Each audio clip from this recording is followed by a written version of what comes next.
throw up the feed.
This is a special sports presentation of the Wallingford Broadcasting Company. Sports fans, it's time for the Wallingford Sports Show.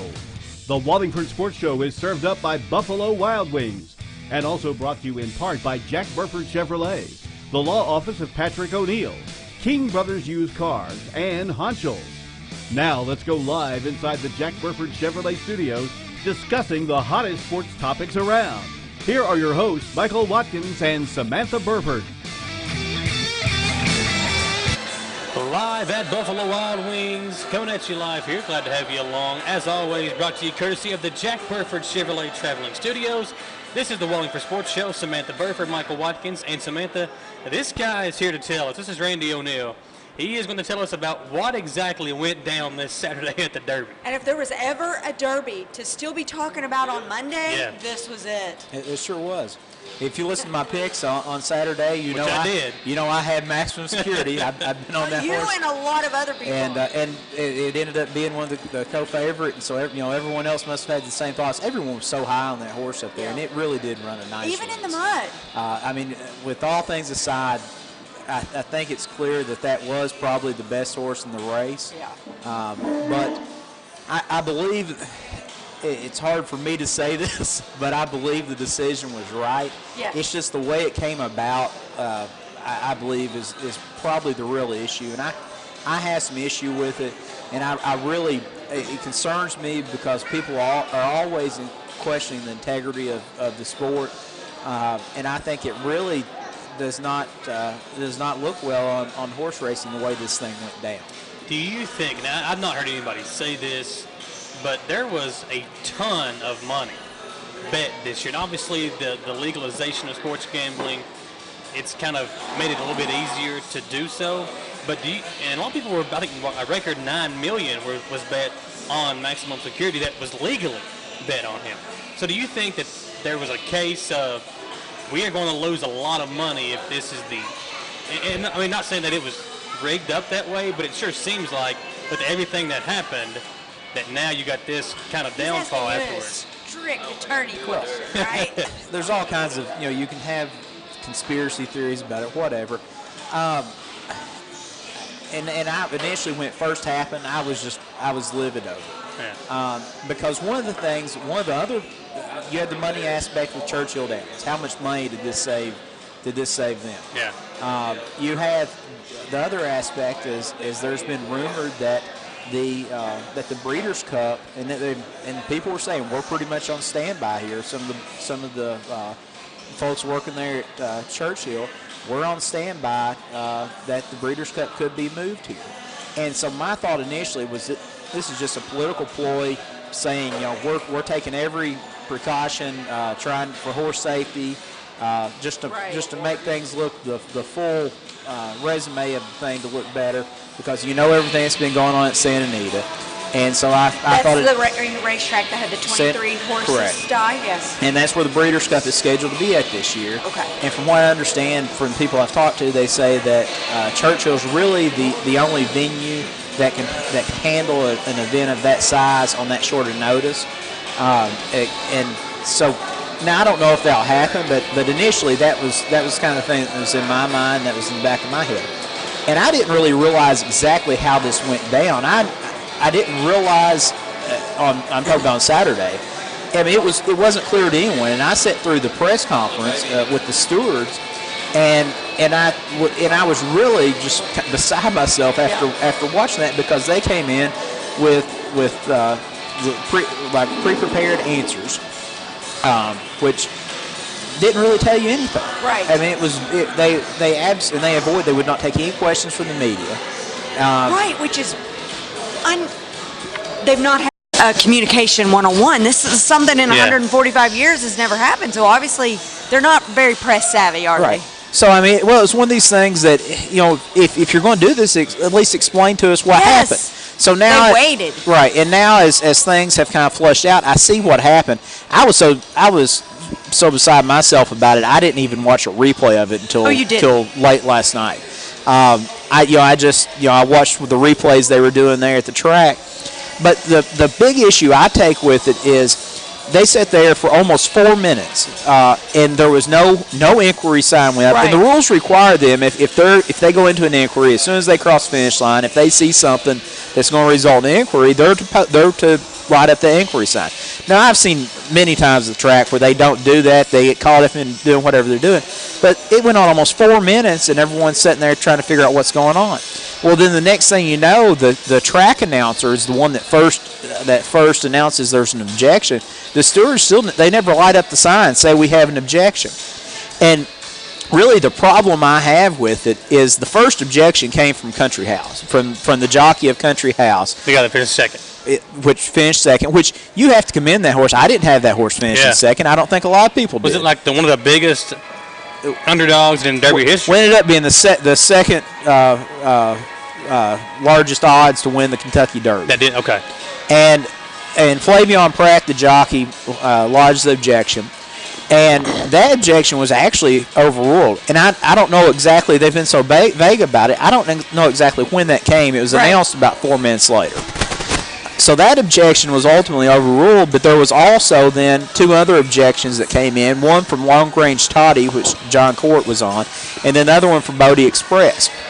Well, what ultimately happened was had the objection by Country House been the objection, it would have moved the horse back to the spot of the horse that filed the objection. Well, with Long Range Toddy, that objection moved him all the way back to 17th, so he was completely out. I feel like there has to be some transparency in this if you're going to do that. I just don't understand what the stewards were looking at for 4 minutes without notifying everyone, and then all of a sudden these objections come. One horse which I get the argument that he was affected with Country House, that maximum security forced the horse over toward him, but he didn't have to change his. It did not impair him in that race. So I guess one of my main questions is, what do you think about this for the sport? I mean, like, we're still talking about it on Monday. I think I've always heard bad publicity is better than no publicity, but I'm not sure if that's still the case in this situation. I think ultimately people are talking about horse racing, right? And that's always good. That means a lot. That's good. Yes, and our integrity. We've never heard the word Stewart at the Kentucky Derby ever used, I don't think. Right. So it's a first for so many of us. This is the first horse. There's been one other horse ever disqualified. That was 1968 with Dancer's Image, and that wasn't for an on-track violation. Oh. That was because of a failed drug test after the fact. So this is pretty much unheard of. And one of the things, I've listened to a lot of the trainers' interviews and that kind of thing. Bob Baffert, I was reading this afternoon. He spoke out. He's pretty hot about it. Apparently, it's just one of these things where it's just an unwritten rule that you don't file objections in the Kentucky Derby. Yeah. I mean, it's a rough race, a lot of horses, and then there's a lot of times these objections. If this were but if this was a race at Keeneland the week before, there would have been these objections. So why the difference? Right. The safety of the horses and the riders are what's important, right, overall? I mean, the ruling was correct. Yeah. Ultimately, that was the correct rule. I mean, if this horse, if War of Will had went down, that would have maybe been the end of horse racing as we know it. Effect, wouldn't it? It would have been crazy. I mean, there would have been 10 horses on go down. national television. Right, and that would have just been absolutely terrible. Luckily, they didn't. So, these horses, they end up clipping heels. I mean, that's common to have horses clip heels, that kind of thing. And I don't think there was anything intentional done by Saez and of course, he's trying to control the horse the best he can. And horses veer out; they veer into each other. That's just part of the sport. Now, how egregious it is depends on whether or not an objection's filed. The typical circumstance with an objection is not with a horse that's on the lead. Usually it's some horse trying to fit through a spot where there's not room, something of that nature. 4th, 5th, 6th, around in there. Trying to get through to the lead. Yeah. So, all in all, the publicity, of course, is great for the sport.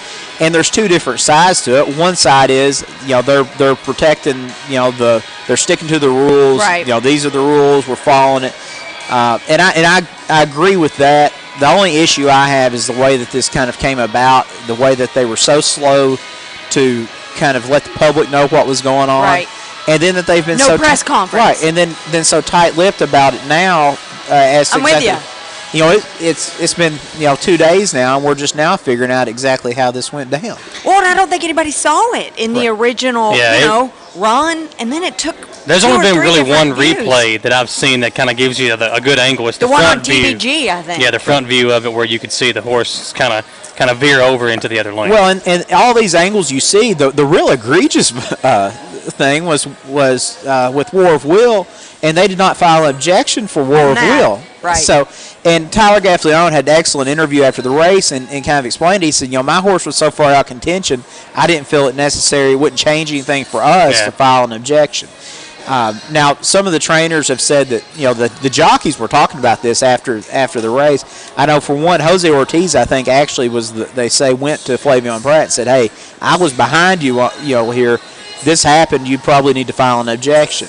And it's unheard of in the Kentucky Derby for that to happen. Now, if this would have been NASCAR and all those drivers would have been back in the driver's area, there'd have been a big blowout. Yeah. Rubbing is racing, right? Oh, my goodness. You couldn't have got us an interview in that jockey room afterwards, could you? Well, let me ask you about, so Maximum Security, the owner, is going to appeal, and now he says that they will not enter the Preakness. How do you feel about that? I mean, do you agree with that decision? Or? Awful, isn't it? I agree with that decision. One, I think there's very little chance of them winning the appeal. Yeah. Because by the rule, it was correct. He impeded the other horse. I don't think that appeal is going to go anywhere. But aside from that, if you don't have a horse that's running for the Triple Crown, it's really hard to turn around a horse of that caliber and put it back in a race 2 weeks later. 2 weeks. Why don't they push that race back? Well, that's kind of the obstacle of it. That's why it's so hard to capture this Triple Crown. Yeah. And you have to make that decision. So they're going to leave it. Yeah. So unless you have a horse that's in the running for Triple Crown, it's hard to make that decision to enter a horse in the Preakness directly after the Derby. I saw on a couple of different sites that would there be a Triple Crown winner? Yes was plus 600, no was minus 600, and now obviously I'm sure it's a lock that there's not going to be a Triple Crown winner. So I haven't looked into any of that, but the great thing about it is the Preakness is that they released kind of a projected field today, and there's a few Derby horses that'll be in there. Country House, of course, will be in there. Improbable will be in there. I'd say Improbable will end up being the favorite in the Preakness, but which is kind of odd for the Kentucky Derby winner. Where did he finish at in the Derby? He finished, I believe, 4th or 5th in the Derby. He was the co-favorite with Maximum He finished Security. 4th in the Derby. Okay. And it's if he ends up being the favorite over the Kentucky Derby winner, that I don't know if that's ever happened. No. Usually, the Kentucky Derby winner goes in there as the favorite. Right. And I think Country House ran a fine race. I really did not expect that horse to be up in the money on that. Now we've got the Preakness you said in 2 weeks. Is there anything that you think could kind of be a fallout from now, but to then, as to we should keep our eye on? Not really. It's just going to take a while for everyone. A lot of people don't understand exactly what happened with the Derby. Yeah. And me being one of those when it first happened, until I actually came around and looked into it, I thought, this is just terrible. But then once you come around and look into it and kind of see exactly how things went down, that kind of changes your Right. perspective of it. And it's Bob Baffert. I know he's heated about it. The West are heated about it. And the West have even made some comment today that they may get out of horse racing which would be terrible because they're some of my absolute favorite owners. But Baffert's I talking. can't imagine somebody getting out of Right. something of this magnitude. But Baffert talking about how this just kind of this unwritten rule kind of puts things into perspective. Yeah. You've been.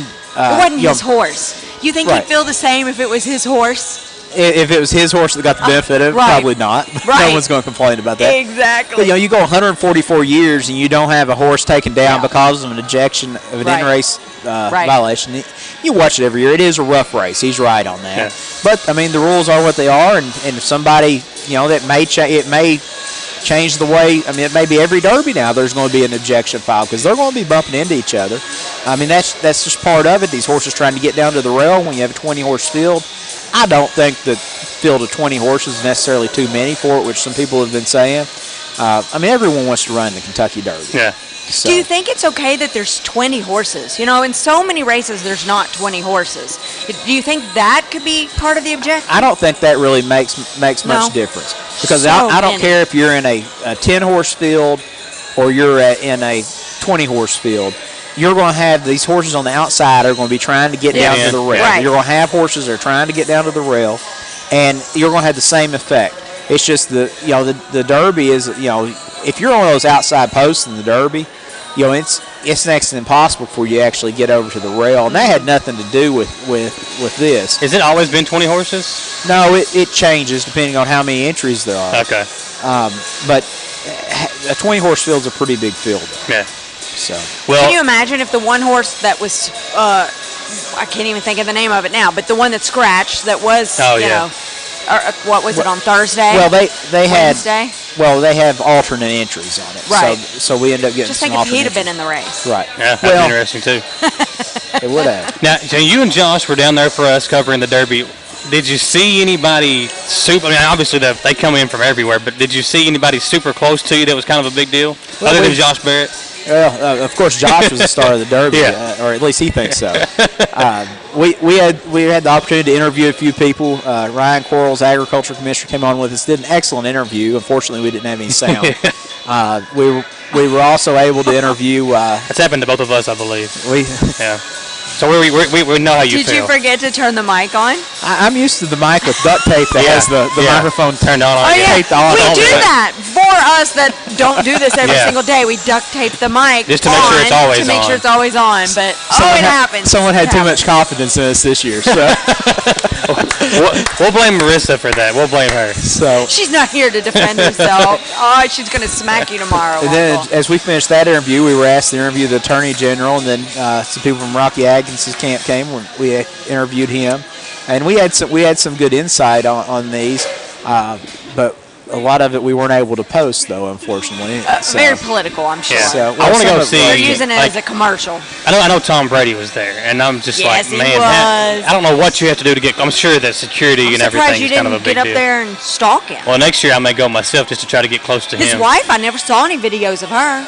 I So want to you'd see have had her. him all to yourself. Who wants I to see think he her? was there with Belichick. Yeah, Belichick was there, and there was a couple of former Patriots players, because I saw a big picture of them, and I think Belichick's wife, which is like 40 years younger than him, was there as well. We actually went to the red carpet and tried to get some footage from there, but it was so packed because everyone comes in there. All this national media comes in, sits up on the red carpet, Yeah. and of course we're just trying to take shots over top of them. And the only person that came in while we were there that was somewhat of a celebrity was some guy my wife knew from Say Yes to the Dress, which I have no clue what that is. So That's a show on TLC. Yeah. He knows what it is. That's He what I just- hear. Yeah. I had no clue who he was. But the cool thing is when these people come in on the red carpet, you don't see this on TV. They have a big dry erase board, and they hold up who the person who it is. I saw that on television. Like, you would think they would try to hide those people, Right. so they weren't. They were behind them. Well, I'm like, how awful is that? I would feel bad if you did that and everybody's like, who? Who still Right. is Michael Watkins? Yeah, that's how I well, I'll I'm tell you like, what, that's though. awful. They I was should at have Disney them. World, You were. and someone did notice me. Mickey Mouse. Yep. He asked for my autograph. Yeah. I showed him a picture of me on camera, and he was like, "Oh, that's cool." So I got him my autograph too. Well, Randy, listen, thank you for coming on once again with us. And the Preakness is in, you said 2 weeks, so we'll try to get you back on before then, kind of preview that a little bit. Obviously, we didn't have a show last week to preview the Derby, but we'll have you on, kind of preview that, and maybe make a little money on it this time. Did you bet on the race? Yeah. I listened to somebody, so. Listen. We were close. We should have won. I'm always for a gray horse, so Yeah. I was after Tactus, whatever it's called. I'm telling you, the air completely went out of that place. Yeah, I believe it. Completely. Yeah. All right, before he leaves, I got one question. This kind of is a little political. Governor Bevin got up to give the trophy, and what did you think about everybody? Do you think it's politically correct or incorrect they were kind of booing him? Everyone was definitely booing Bevin, not the outcome of the race. Yeah. Right. That was, it was very clear when you were there. That He's talking about how polite we are and good, very hospitable. Yeah, He's just, Kentuckians. I don't know. Not too many people like him right now. No, I know. That's why I'm wanting your feedback. It was loud. What was it like there? Was it just everybody? It was very clear because you had once it posted on the board, the results were official. You just had this complete gasp over. No one was really booing the outcome of the race. I don't think. Once it was posted official, it was just really the air went out of the place. Yeah. It was crazy. The Hive people going, high fives and yelling, and the majority of the crowd was just full of joy. Then all of a sudden, it kind of goes quiet during this time when they're 20 minutes during this objection. It's just kind of quiet during that 20 minutes, and everybody's, what do we do? Then once it hits official, it was just, you could hear the sigh from the crowd. It was really, pretty dramatic, really. I've never seen anything like that. Wow. I don't think any of us have seen anything like that. And so then once Bevin comes out and does the trophy presentation, that was a whole separate, that was a 5-minute difference in there. Yeah. And so then when he comes out, it was very clear who they were booing. Actually, there was a lady sitting in the box next to me, and she said, "Are they really booing this horse?" And I was like, no, it's the governor. It's the governor. Which, you know what? Okay. And she probably like, let's join in with them. She was someone from out of state, and they had no idea what's going on here with. I hate that for whether you like him or not. He's still our governor. I hate that for him. Like, that's a national spotlight. Like, boo him at a rally. Boo him. I don't know. I just feel bad for our state. She's such a sweetheart. She's such a kind-hearted person. I know. I just think it's bad for our publicity of our. That's our one time of Kentucky to shine. Yeah. I would say that's something else that's never happened at the Derby as well. So. Yeah. Well, there you go. They might have booed him last year. Well, listen, we'll have Randy on in a couple of weeks to kind of preview the Preakness for us and hopefully give us some winning picks. And look forward to having you back on. Appreciate you guys once again for covering the Derby for us. You guys always do a great job. We appreciate you and Josh. And hopefully we can get the Breeders' Cup covered once again. And maybe if it's in our home state, maybe that'd be kind of cool as well. We're planning to be at Santa Anita at least. We'll see if it gets moved. I hope it stays in Santa Anita myself. That's in California, right? We're correct. Have they determined what's causing all those accidents? Is it something on the track that the horses are ingesting? Well, kind of the theory that some people I've talked to is that they've had an excessive amount of rain in Southern California. And what happens whenever it rains, they seal a track, which means basically they take a steamroller over the track and they seal it so the water rolls off and they come back and they plow it back up before the race. So basically in between every race here for a month or 2 months, they would seal the track almost between every race. Right. So that packs it down. You till back up what's on top. So they've had people come in and inspect the track, and they say, everything looks fine, but yet horses kept breaking down. Still dying, yes. So they haven't had one breakdown, I don't think, over the last couple of weeks. But they haven't had the rain. But that's correct. So, it makes it like concrete when you roll this dirt down like that, even if you till it up, when those horses are digging in. And I think that has something to do with it. That's my personal opinion. Of course, the scientists say everything's good. Yeah. So then it can't be good. Right. Then they want to blame it on Lasix and those kind of things, which are separate issues. Right. They need to be addressing what the real issue is with the track. And I think Breeders' Cup. I think the big issue with Breeders' Cup staying there will be no one is going to want to send $2 million horse there and take that risk. Yeah. That was what I was going to ask you. I sure would. I wouldn't send one of our cheap horses there. Yeah. I'd be upset about that. So I think that's really the issue Breeders' Cup is looking at. And then now you have, from a political standpoint, Churchill has taken, this horse safety approach with the Derby, something that's so controversial. Right. I think that helps their standing in that. So I hope it stays at Santa Anita for my sake, because I'm looking forward to going to L.A. Yeah. But really, I can understand why they would move it there. Now we're going to have to get you in the jockey room to get the, there's got to be a jockey code of ethics. Like, you don't turn on a brother, you there know. You go. I don't know.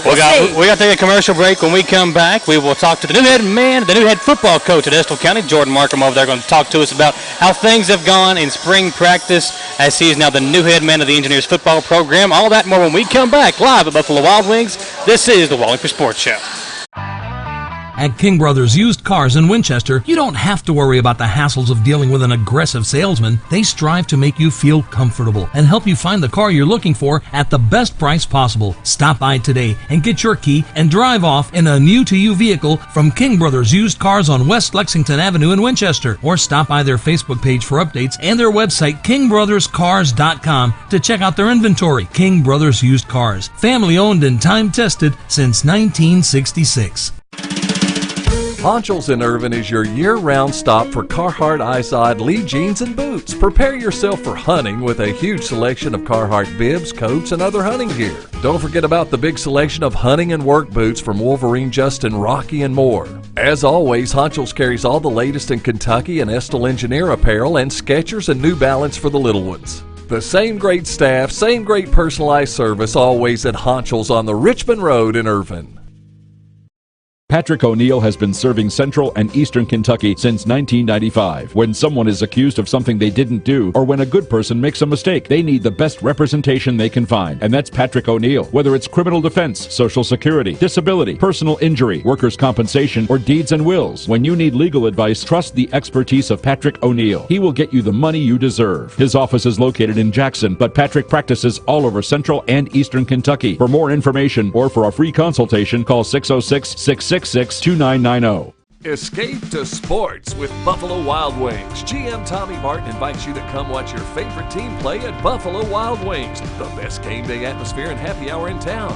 Menu items as low as $2 each weekday 2 to 7 and again 10 till close. Plus wing specials every Tuesday and Thursday. Don't forget to ask your server about the Blazing Rewards program and see how you can earn free food. Buffalo Wild Wings, Richmond Center. We've got Kinetic Blue. We've got Cajun Red. We've got Storm Blue Metallic. We've got Mosaic Black Metallic. We've got Summit White. What are we talking about? Jack Burford Chevrolet Equinoxes. You can get up to $8,000 off on select Chevy Equinox models. Check them out at jackburford.com and be sure to subscribe to our Jack Burford Chevrolet YouTube channel too.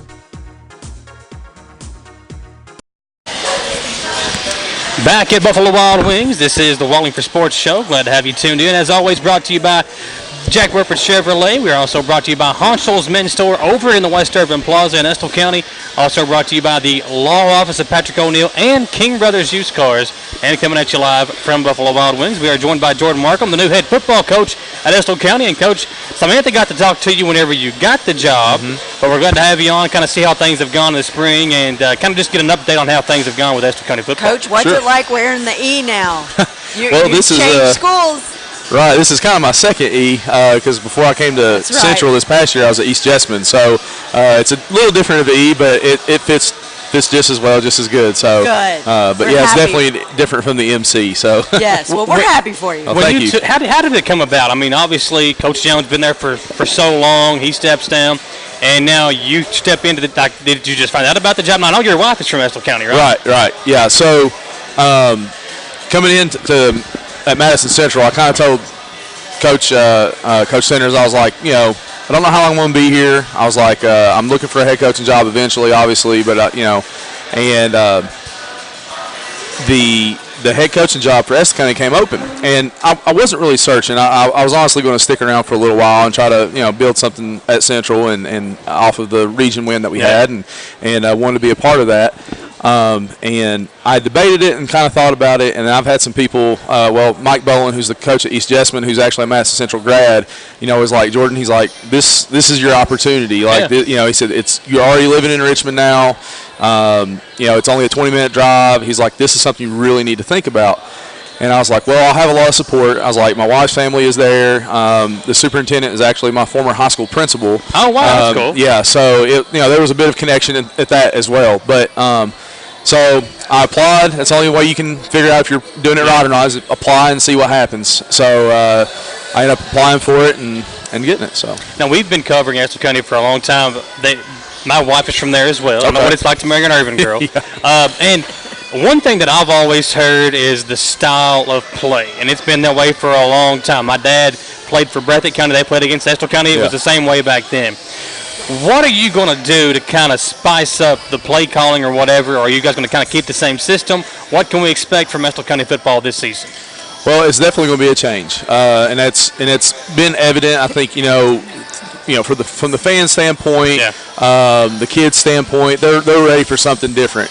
Now, offensive philosophy and defensive philosophy, it works for what you got. Yeah. It works if you know how to coach it, and that's what they know. That's what they knew how to do, so that's what they did, and they've had success with it. So, there's nothing wrong with one philosophy over the other. It just depends on how well you can do it. But obviously, kids want to see things, aired out a little bit more, spread it out a little bit more, and that's what we're going to try to do. We're going to try to do that, but still keep what they know. They know to run the football. Yeah. They're a hard-nosed bunch of kids. So being able to stick to the style of power football, running the football, but also being able to open it up a little bit and throw it down the field a little bit, because there's some athletes there, and with the change of style and then change of coach, sometimes you get some of those kids who maybe haven't played in a while or haven't played because they don't like the style, or whatever the case is. And that's kids. It's everywhere. So hopefully bringing that kind of help a little bit. Now, last year he had a lot of players that played offense and defense. They had a smaller team last year. How have you found this spring? You got bigger numbers? You got more kids interested? What's going on? It's kind of up in the air. I mean, it's hard coming in mid-year and trying to get a lot of things changed and a lot of things, getting a lot of excitement, which it's been exciting. The kids there's a little bit of a buzz now about the football team and stuff, because we've been doing a lot of work. It's been a very tiring 2 to 3 months, I'll tell you that. Plus, now having a newborn this past week. Congratulations, Bob. Thank you. Yes, congratulations. Yeah, 2 weeks old, right? What's that? 2 weeks old? 2 weeks old. Yeah. We're going on 2 weeks old. Yeah. Some caffeine. Your You son- okay? You staying away? I'm good, yeah. Your son was born the day before the Mushroom Festival, right? Or that The day of the Mushroom Festival. I remember the Lord, parade was coming through, and I said, we were broadcasting live from there, and I said, well, I know Coach Markham's not here because his son was just born. Yeah. I thought it was the day before. So, So we, it's a long story, but we ended up having it Saturday morning, so we missed out on the parade and all that, but, we had some good guys to step in and kind of step in on the parade and help out and stuff, which is good. You say good guys, don't be including Mr. Boone in there. Okay? All right. What's he in Georgia for, by the way? I talked to him this morning. What's he in Georgia for? A salesman's life. He's everywhere. So that's kind of what Work and work. Yeah. But it's exciting that he's with you. Yeah, it is. He's been a friend of mine for a very long time, and we've always discussed, hey man, if you ever get a head coaching job, he said, I'll be there. As long as I can be there, I will do it. And sure enough, and he's it's close enough. Right? What's that? He's your offensive coordinator? He's my offensive coordinator, yes. Okay. And he's obviously been really close with Blake Muntz, and he was the wide receiver tight ends coach at Central, and they've had a lot of really talented kids come through that system. So it'll be good to kind of have him with you to kind of maybe hopefully get some of those kids to do what they had at Central the last couple of years. Yeah, and that's the thing, is just coming in there and trying to change the mindset of how we do things and how things go, and with the new offensive philosophy and stuff, that that tends to ruffle some feathers a little bit because they're not used to certain things. But with his expertise and what he's been able to do, and what I've been used to and what I've done, it's a process, but it's getting there. So who's going to have the most change more so than the players? Danny and William. Yeah, Danny and William. They're going to have to go, they threw the ball. And they've been doing Estill County games since the 1900s. I mean, the early 1900s. So I understand how they're going to be very confused. Now, that's a joke. That is totally I ain't joking. Let them text me right now. They're probably Danny's probably working. William's probably asleep somewhere. He and I are both joking. But it's true. I mean, they're typically known just for a running game, and the games that were there when they do throw the ball, I'm like, yes, they threw the ball. So it's going to be more exciting for everyone, I think. We talked about Coach Boone. What the rest of your staff? What does that look like? Did you bring anybody in that was familiar with the program already, or was it all outside people? How did you fill out the rest of your staff? Yeah. So I mean, I don't think you can ever go into a place and just try to just clean house and just completely do everything over. You just can't. So we kept on 2 guys that was on previous. Russ Swim, who his son is a senior this year. Micah's dad. So we decided to keep him on, and he wanted to. I mean, there was no doubt about it. He wanted to be there. So obviously wanted him to be there as well. And he's been a huge help. He knows the area. Obviously, he knows the kids. Yeah. I mean, because his son's played with them for years, so he knows a lot. He's been a great help.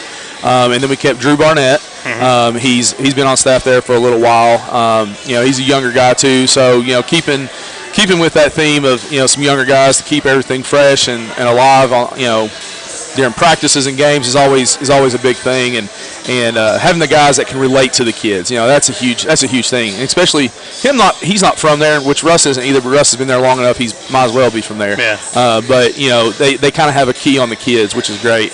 Then obviously Coach Boone, and then looking for one more guy. I'm talking to a few guys to bring in from the outside. Hopefully we can find a spot for them, and that would kind of complete our staff. If I can get, one more guy would be great. Yeah. So, Coach, do you guys have anything coming up? I know you typically have a spring game. Have you had that? Tell us about that. And what kind of fundraisers you guys doing over the summer that you need help with? We've done a couple of things since I've come in. We hosted a basketball tournament for the elementary school, which we had a guy that kind of does all that, and he invited us to come and do some things there. That's cool. That was good. We've done a mulch sale. We sold mulch. You should have called me. Yeah, I'm needing mulch. I think we actually still have some. So you already put yourself on the bill now. You got to buy some. I need it. And I think Webb, Yes, Webb's mom. Webb. She was the one that's kind of, and we actually did a little radio after that as well. So. Yeah. So that was fun. I think it was good. The kids got out and helped distribute the mulch. I mean, you think selling mulch, and it's not by like a scoopful or anything like that. It's by the bag. Yeah. And so we got it out of some company in Tennessee, and we had 938 bags. That's Lord have mercy. 18 pallets that are like stacked 60 high, and it's. I need where you keeping them at? On the football field? No, we trailer brought it in, set them down, and we had people to come that day, and they picked it up. Kids threw it in their trucks and went on. And by the time it was all said and done, we did it for about 2.5 hours. By the time it was all said and done, I think we really had about 4 pallets left, where people either didn't come pick it up, or we bought extra for people who would like to buy some later on. Do you have black? Do you have any of that color left? My husband's particular. Black. We can see what we can do. I think we got some. I think we got some black that we gave to. D&J's, yeah. Mm-hmm. So they really wanted to step in and help us out, so they purchased a bunch to buy. So if you want to go buy from them, there we go. Well, now my next question is about the schedule. Yes. I know this year you've got a new district alignment. Yes. You guys stepping in, and when I first started calling games, I called games in Breathitt County, and that Breathitt County Estill County game, it's always seemed like it's always a rivalry going back into the 70s and 80s. Those two teams. Every single time they play football, it's a fun game. Yeah. And I know you guys kept them on the schedule this year. Is that a contract that you'll keep going along? I know they're no longer in your district though, correct? Right, they're not in the district anymore. Yeah, I think it's something that we'll continue to do. I know Coach Moore.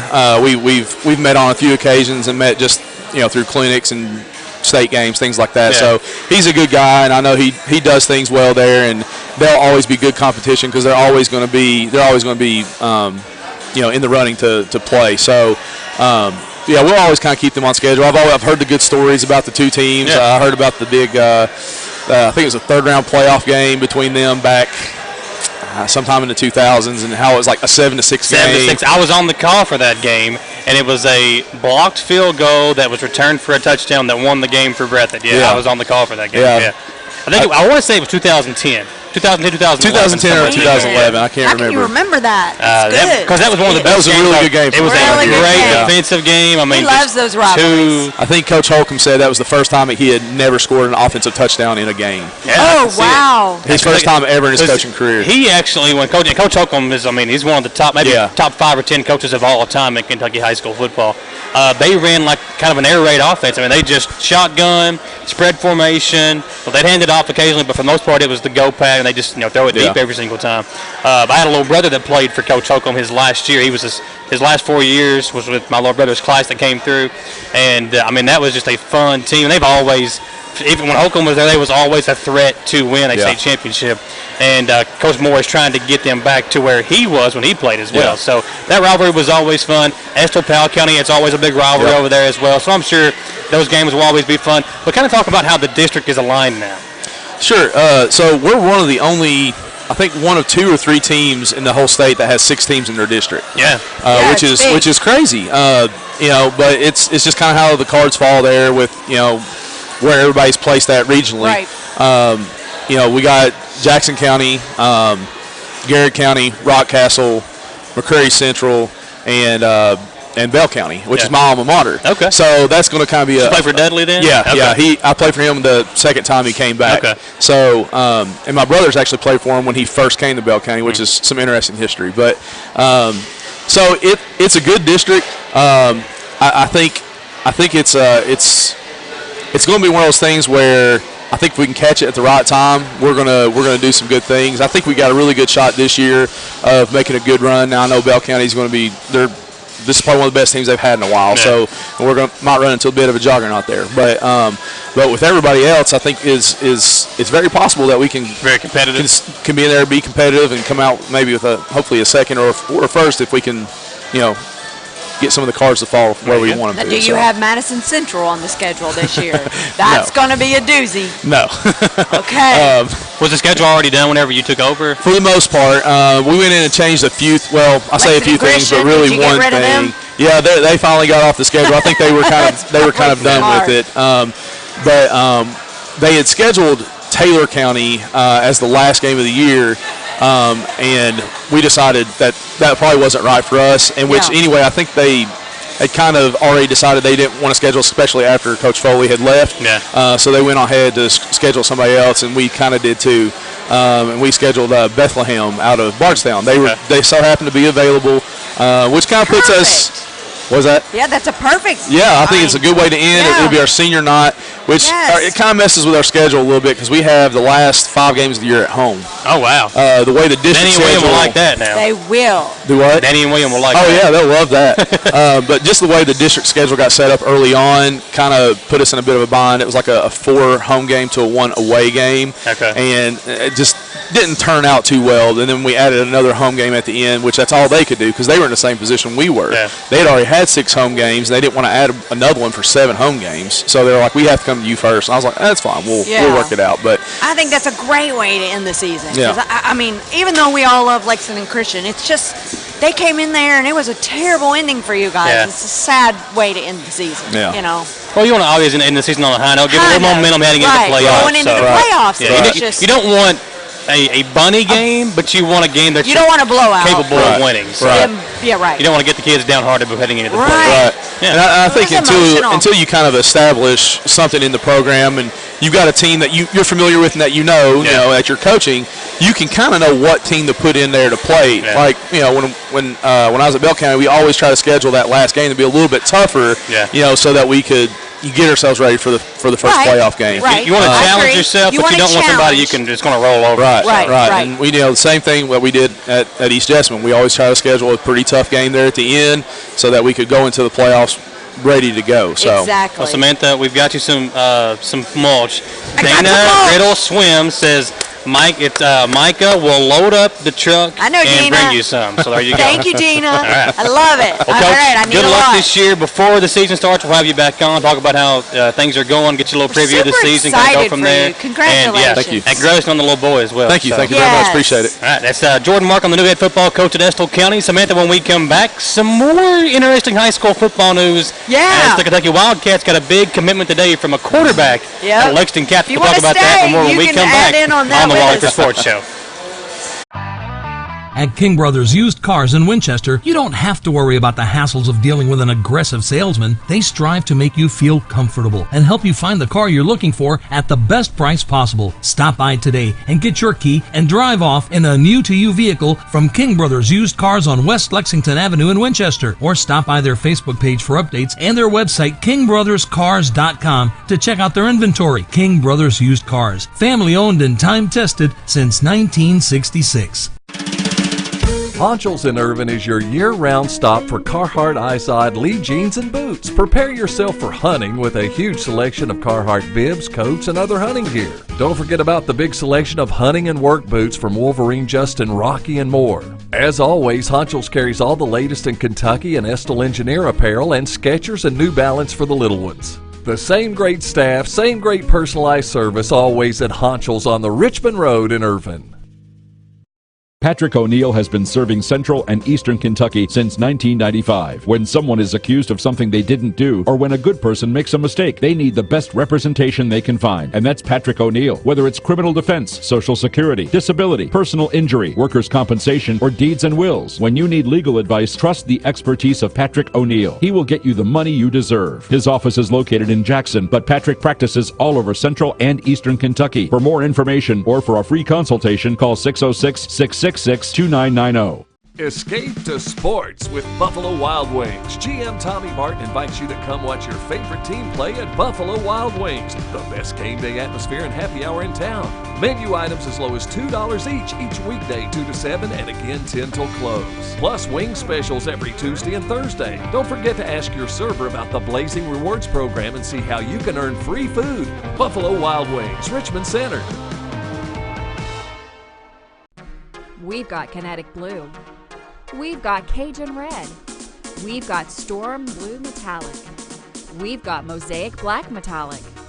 We've got Summit White. What are we talking about? Jack Burford Chevrolet Equinoxes. You can get up to $8,000 off on select Chevy Equinox models. Check them out at jackburford.com and be sure to subscribe to our Jack Burford Chevrolet YouTube channel too.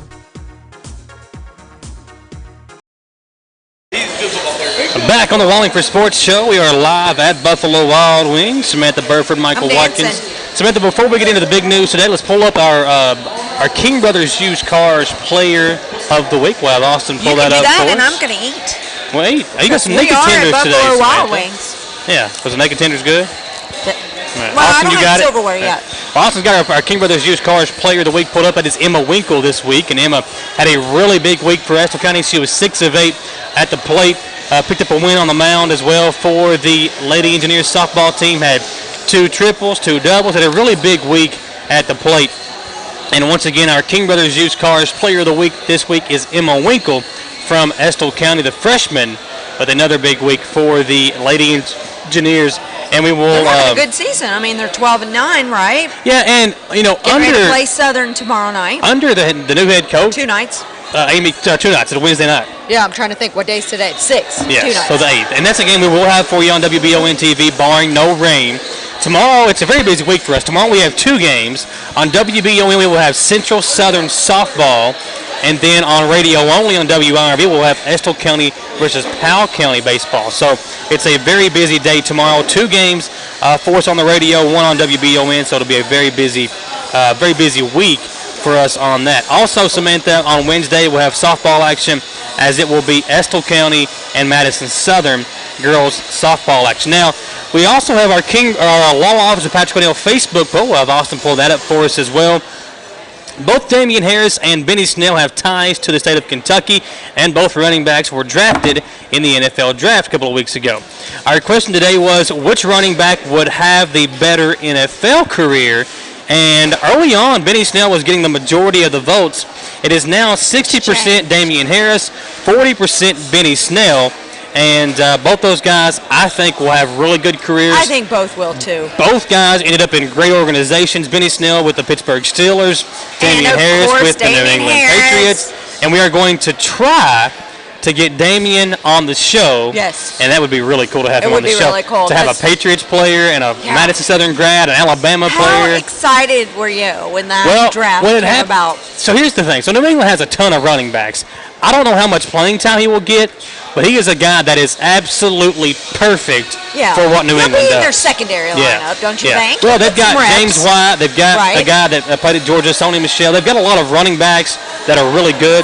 But Damien's a guy that doesn't have to touch the ball a lot to make an impact. Exactly. So he could be a really big piece next year. With the guy at Alabama. So, so our Law Office Patrick O'Neal Facebook poll, Damien Harris wins 60% to 40% over Benny Snell. The Law Office of Patrick O'Neal is located in Breathitt County, but he serves all over Central and Eastern Kentucky. If you would like questions to ask him, call 606-666-2990. If you need help with criminal defense cases, workers' compensation, deeds and wills, disability cases, he does it all. That is the Law Office of Patrick O'Neal. Now, we talked about Bo Allen. Bo Allen. Big deal for Kentucky football today as they get their in-state quarterback, Bo Allen, who commits to the University of Kentucky. And the Wildcats have gotten a few in-state recruits that have said they're going to go play for the Wildcats. And Bo, we've seen him play at Lexington Catholic. Going to see him again this year, incredible. Right? So I'm telling you, he had a lot of offers from West Virginia, from Michigan, Michigan State, Georgia.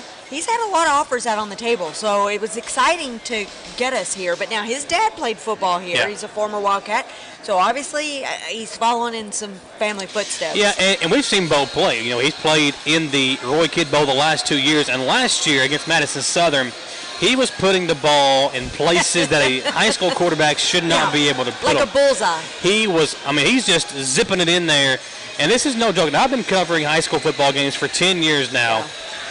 And I mean this when I say this. He is the best high school quarterback that I have ever seen in person. Yeah. He is legitimately a big-time arm. Right. He's got the size of a good quarterback. And he's a guy that if he can get some good weapons around him, Kentucky football, again, continuing to trend in that right direction under Mark Stoops. Right. Now, they've also announced today that Penn State, a transfer grad, is going to make a visit to UK tomorrow, Tommy Stevens. And is that for this year coming up? I believe so, yeah. That'll be big, too, because Terry could have some... Now that Gunnar Hoke is gone, he's gone.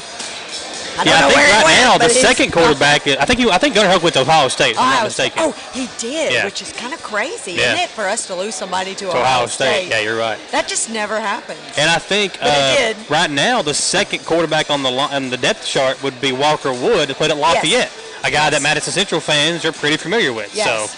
Now this Bo Allen, back to him. Was it 3 years ago? They literally, this is terrible to remember, but they crushed Madison Central. 2 years ago. His freshman season, they came in, and I remember the first play of the game. The first play of the game, he just dropped back, and it's a touchdown pass. He's just, that's the kind of player he is. He's a guy that can throw it deep. He can throw it short.